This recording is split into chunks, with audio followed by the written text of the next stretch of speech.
결국 핵심은 사병화였습니다. 국가공무원인 경호처를 개인 방패처럼 썼다는 판단, 항소심에서 명확해졌습니다. 윤석열 전 대통령, 체포방해 사건 징역 7년 선고. 단순 저항이 아니라 공권력의 사유화로 본 겁니다. 재판부는 경호처를 사실상 사병처럼 동원해 자신의 안위를 지키려 했다고 강하게 지적했습니다. 이 판결, 왜 이렇게까지 나왔는지 핵심만 짚어보겠습니다. 윤석열 체포방해 혐의에 대한 2심 선고 예습을 잠깐 좀 하고 가도록 하겠습니다. 먼저 1심 구형부터 잠깐 살펴볼까요? 네, 체포방해와 관련해서 징역 5년, 그리고 국무위원 권한 침해, 비화폰 기록 삭제, 외신 허위 공보 요 혐의로 징역 3년, 그리고 사후계엄 선포문 요거 징역 2년, 합쳐서 징역 10년을 특검이 구형을 했죠. 예, 10년 구형했고요. 백대현 판사가 1심 어떻게 선고했죠? 초범인 점을 고려하야 징역 5년을 선고했습니다. 예. 사실 그 백대현 판사가 사실관계에 대해서는 굉장히 잘 정리를 했어요. 그래서 우리가 끄덕끄덕 많이 끄덕끄덕 했던. 계속 1시간 동안 이렇게 하다가 이렇게 된 거거든.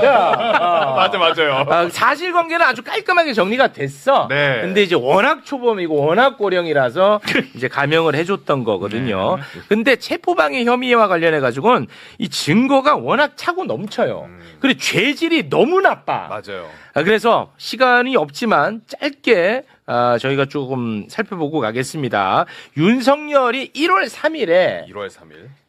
체포영장 집행을 완전히 막아서 성공했잖아. 자기 입장에서는. 네. 그 막은 다음에 1월 11일 경호처 직원들하고 밥을 먹어. 그 밥을 먹을 때 경호처 직원들이 윤석열이 한 말에 대해서 복수의 경호처 직원들이 다 진술하고 증언을 했어. 그거를 봐도 너무너무 명확하고요. 너무너무 죄질이 안 좋습니다. 소개 좀 해주세요. 자, 이모 경호부장이 법정에서 증언한 얘기인데요. 밀고 들어오면 아작 난다고 느끼게 위력 순찰하고 언론에 잡혀도 문제 없다. 여기는 미사일도 있다. 들어오면 위협 사격하고 부셔버려라. 자, 이렇게 윤석열이 얘기를 했다는 거예요. 정말 죄질 안 좋죠. 네. 자, 그리고요. 자, 그리고 김모 부장의 저거 이제 윤석열 대통령 그때 당시 윤석열이 네. 저렇게 얘기를 했다는 거고요. 체포영장 집행을 위해 경찰 저 2025년이야. 저 잘못돼 있네. 네, 2025년입니다. 경찰 특공대하고 기동대가 들어온다고 하는데 걔들 총 쏠 실력도 없다. 촉은 경호관 니들이 훨씬 잘 쏜다. 경찰은 경호관 니들이 총기를 가지고 있는 것만 보여주기만 하더라도 두려워할 거다. 총을 가지고 있다는 걸 좀 보여줘라. 네. 이렇게 또 얘기를 했다는 거예요. 이렇게 지시한 게 또 실행이 됐어. 그렇습니다. 총 보여주는 것들이 있었잖아. 맞아요. 야, 이거 봐봐. 난리 맞지? 나니까. 예. 그리고 또 복수의 관계자들. 자, 계속 한번 볼까요? 김모 부장의 진술 조서 가운데 이런 내용도 있습니다. 윤석열은 경호처에서 훈련했던 영상들을 언론에 배포하라고 지시를 했다. 윤석열은 나에 대한 지지율이 조금씩 올라가고 있기 때문에 설 명절까지만 잘 버틴다면 전부 해결될 것이다. 이렇게 이야기를 했다는 거고요. 네. 또 법정에서 김모 부장이 뭐라고 얘기를 하냐면 미사일도 있다. 위협 사격하라는 말을 들은 적이 있냐고 특검이 묻습니다. 여기에 대해서 경찰 특공대에서 헬기로 들어올 가능성을 대비해야 한다는 말이 나와서 김성훈이 대공 화기가 있다고 말한 기억이 있다. 이렇게 이제 법정에서 증언을 한 겁니다. 뭐 이제 충분한 것 같아요. 이 정도면. 그렇죠. 그래서 나는 체포방해 혐의라는 게 너무 완곡한 표현이라는 거예요. 너무 그냥 이거 거의 내전이잖아. 그렇죠. 내전 지시라고 보이거든요. 어떻게 보십니까? 네, 같은 의견입니다. 예. 깔끔하네요. 시간 내려. 예. 고맙습니다. 같은 의견입니다. 정말 고맙습니다. 네. 그 사건의 본질을 더욱 깊이 잘 보고 계십니다. 고맙습니다. 같은 견해는. 그래서 이게 지금 난 이 단어가 마음에 안 드는 거야. 뭐 법리적으로 그럴 수밖에 없는 측면이 있겠지만 네. 체포방해 혐의가 아니야. 이건 내전 짓이야. 그래서 이거 어마어마하다. 문 안 열어주고 이런 수준이 아니니까. 그렇습니다. 네. 자, 그리고 구형 다시 좀 띄워주실래요? 구형. 구형을 보면 국무위원 권한 침해가 있잖아. 네. 요거는 뭐냐? 계엄 당일에 계엄에 찬성할 것 같은 사람들 국무위원들 8명만 불렀다는 거야. 그렇죠. 예, 그래서 회의에 참석하지 못한 국무위원 9명들이 본인의 권한 침해를 받았다는 겁니다. 네. 요것도 백대현 판사가 사실관계는 아주 깔끔하게 정리를 했습니다. 네. 자, 구형 또 다시 한번 띄워주시겠습니까? 여기 보면 이제 비화폰 기록 삭제에 대한 부분은 뭐냐? 여인영 방첩 사령관 등의 비화폰 통신 기록 삭제를 윤석열이가 지시를 했다는 거예요. 네. 요것도 백대현 판사가 아주 깔끔하게 정리를 했습니다. 네. 외신 허위 공보 관련해 가지고는 요거는 뭐냐? 12월 5일 대통령실에서 계엄은 정당했다라는 내용으로 외신에 뿌렸거든요. 예. 근데 요거는 백대현이 인정하지 않았어요. 자, 그리고 사후 계엄 선포분 관련해서는 뭐냐? 이미 계엄이 다 끝났는데 한덕수가 서명한 거 있지? 그렇죠. 사후적으로 예. 요거에 대한 부분입니다. 예. 요것도 백대현 판사가 아주 깔끔하게 정리를 했습니다. 예, 좋습니다. 근데 어쨌든 오늘 재판에서 저것까지 다 다뤄질 요 거니까. 이야기가 이제 다 나올 거야. 오케이, 정리됐어요. 이제는 그럼 잘 들릴 거야. 잘 아마. 들릴 것 같아요. 예. 어제 이거 있었어야 되는데. 어제 그걸 했었어야 되는데. 근데 오늘은 일단 좋습니다. 그렇습니다. 생중계 전에 혹시 뭐 주목해야 될 부분이 있으면 몇 가지 좀 짚어줄 수 있을까요? 되게 무죄 부분하고 양형 부분인데요. 네. 그 1심에서 무죄난 그 허위 공문서 행사죄, 행사죄 부분에 이제 강호구 부속실장이 이제 그 서랍에 뒀던 걸 행사 아니라고 봤는데 맞아. 그때 1심 판결에 적용했던 법리는 허위 공문서에 관한 법리가 아니고 위조 사문서에 대한 법리를 적용했기 때문에 공문서는 비치하는 거지 일반 공중에 그렇죠. 유통시키는 것이 아닌데 이 부분이 어떻게 평가될지 네. 그리고 허위 공보 그러니까 대변인 외신 대변인하고 비서관한테 허위 사실의 그 프레스 가이던스를 이렇게 배포한 행위를 직권남용 권리행사 방해로 인정하지 않는데 이건 견해 차이가 좀 있을 것 같아요. 네. 무죄가 바뀌면 아주 자연스럽게 형량이 올라갈 것이고요. 말씀하신 대로 그 초범이라는 것은 사실은 그러니까 처음 했으니까 너는 요번에 봐주면은 집행유예를 하면 다시는 재범하지 않을 거라는 속에서 들어가는 거기 때문에 타당하지 않은 양형 이유여서 양형이 올라갈 가능성이 꽤 있어 보인다 생각됩니다. 다만 항소심 입장에서 점이론 포인트하고 범위 이론이 있어서 아주 예를 들어서 뭐 6개월, 10개월 이런 올리는 양형은 하지 않을 것입니다. 네, 자 그러면 이제 법정을 한번 연결을 해보도록 하겠습니다. 함께 보시죠.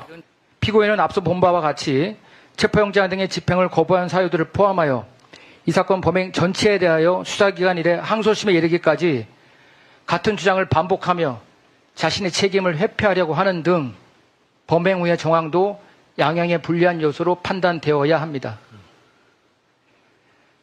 특히 피고인은 이 사건 각 범행 당시 현직 대통령으로서 헌법을 준수하고 국가를 보위하며 국민의 자유와 권리의 증진을 위하여 노력해야 할 막중한 책임을 부담하였음에도 불구하고 이 사건 비상계엄 선포 이후 저지른 이 사건 배명으로 인하여 사회적 혼란을 더욱 가중시키는 등 대통령으로서의 책무를 저버린 것으로 볼 수밖에 없습니다. 이러한 점을 종합하면 피고인의 책임이 중하다고 볼 수밖에 없으므로 이에 상응하는 처벌이 불가피하다고 보입니다. 다음과 같이 선고합니다. 피고인 일어서십시오.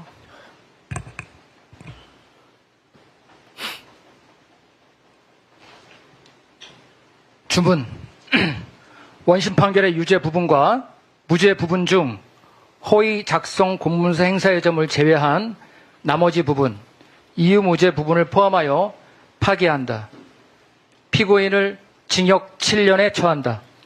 원심 판결 무죄 부분 중 허위 작성 공문서 행사의 점에 관한 검사의 항소를 기각한다. 오늘 선고한 판결에 불복이 있으면 오늘로부터 7일 안에 대법원에 상고할 수 있고 상고장은 이 법원에 제출해야 합니다. 구치소에 있는 동안은 구치소장에 제출하여도 됩니다. 이상 선고를 마치겠습니다.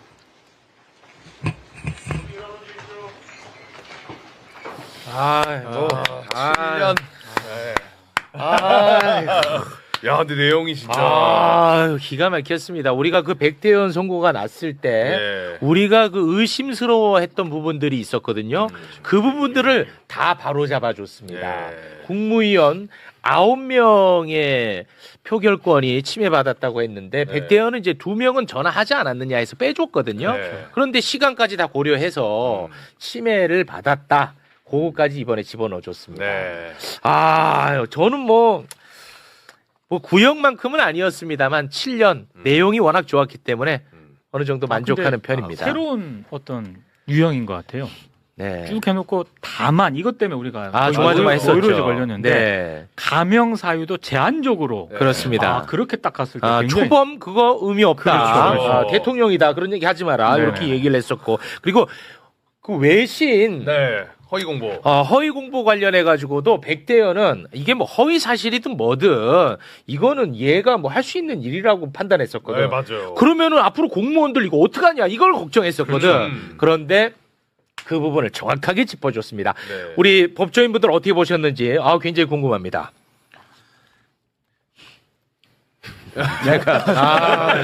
저는 좋았어요. 네. 네. 저는 그 국무회의 관련된 부분이라든지 이런 부분에 있어서 단순히 이제 형법적 의미만 따지는 게 아니라 네. 헌법적 의미도 따지면서 맞아.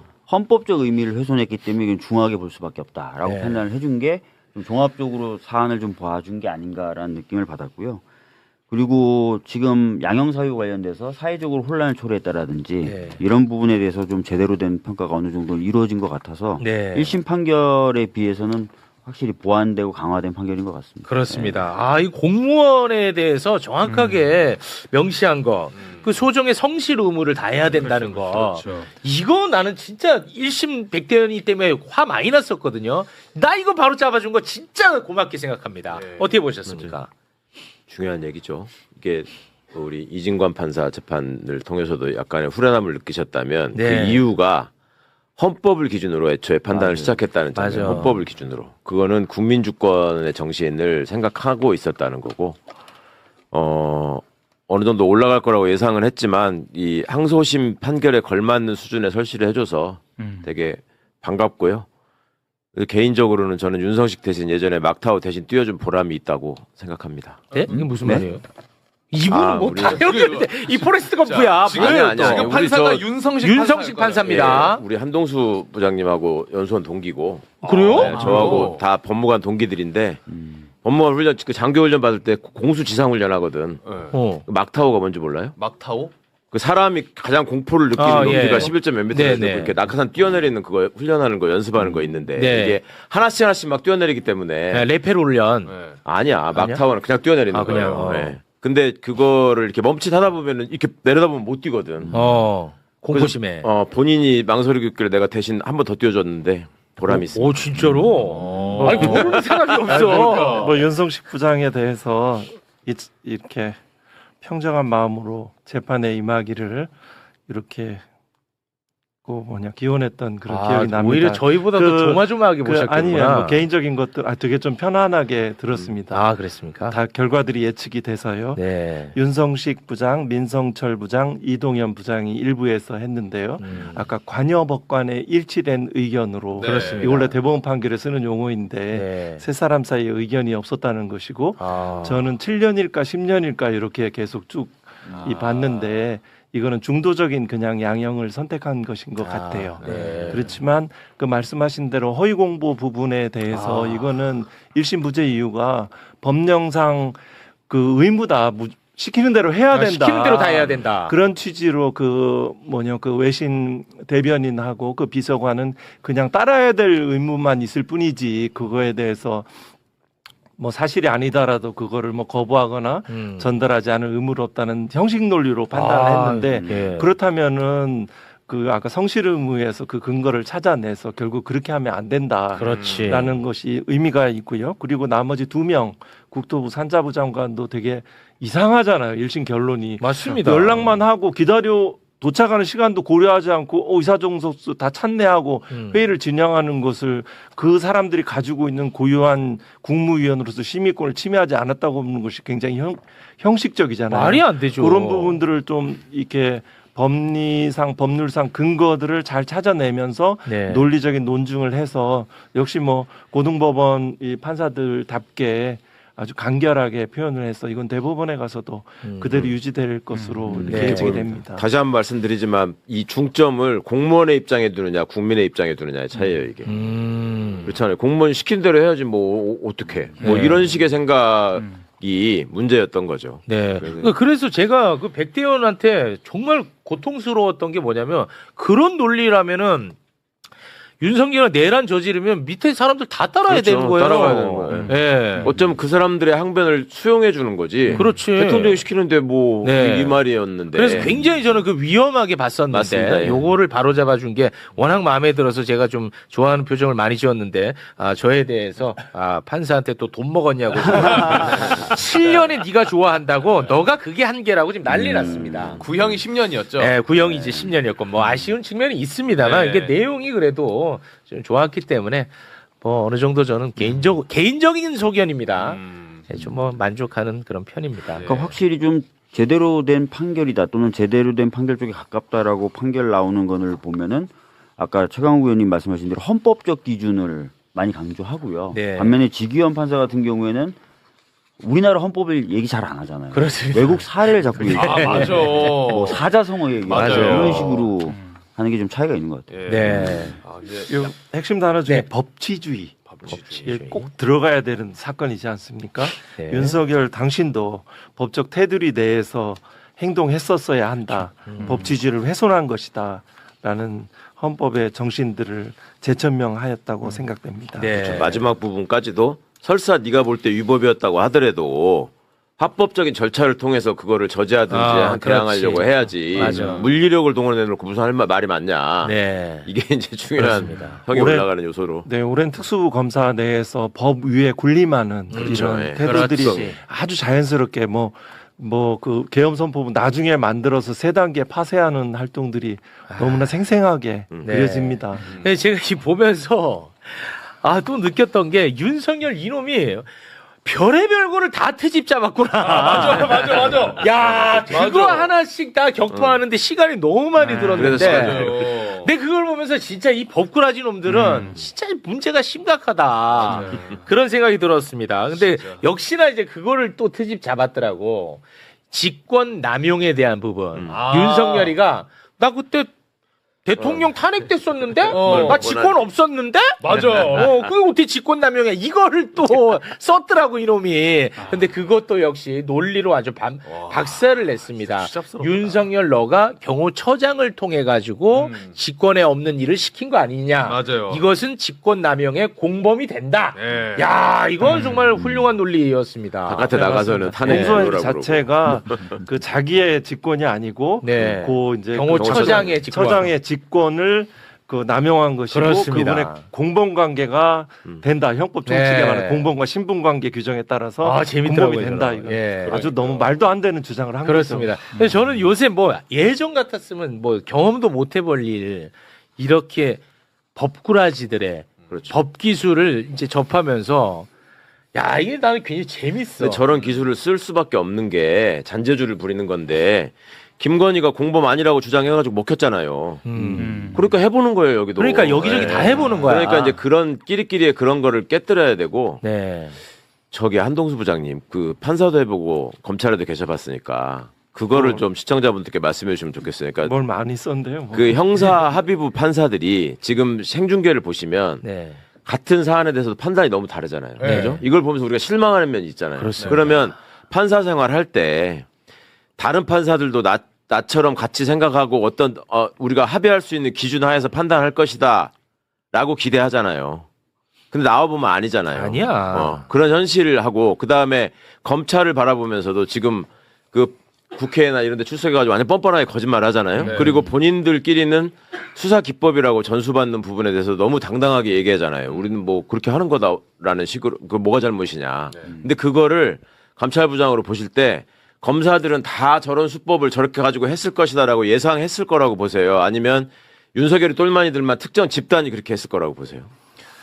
저는 뭐 일부의 문제는 아니고 전체적으로 퍼져 있는 검사의 수사와 관련된 네, 이게 중요한 공소시효에 말씀이에요. 관련되고 오늘 제가 요즘 뭐 시민주도 형사소송법 개정에 대해서도 이렇게 연구를 하고 있는데요. 네. 그 중에 한 테마가 검사의 객관 의무입니다. 우리 이렇게 수원 고검 이번에 감찰과 관련돼도 이거는 이 피고인에게 유리한 자료는 제출하지 않으면서 또 불리한 자료 증거를 조작하기도 하고 그러니까 판사가 이렇게 왜 결론이 그렇게 나오냐면 그 중에 판사는 되게 자료에 따라서 판단에 기속되는 존재이기 때문에 자료 자체가 불공정하게 돼 있다면 그런 판단이 나올 수밖에 없는 구조가 되는 거죠.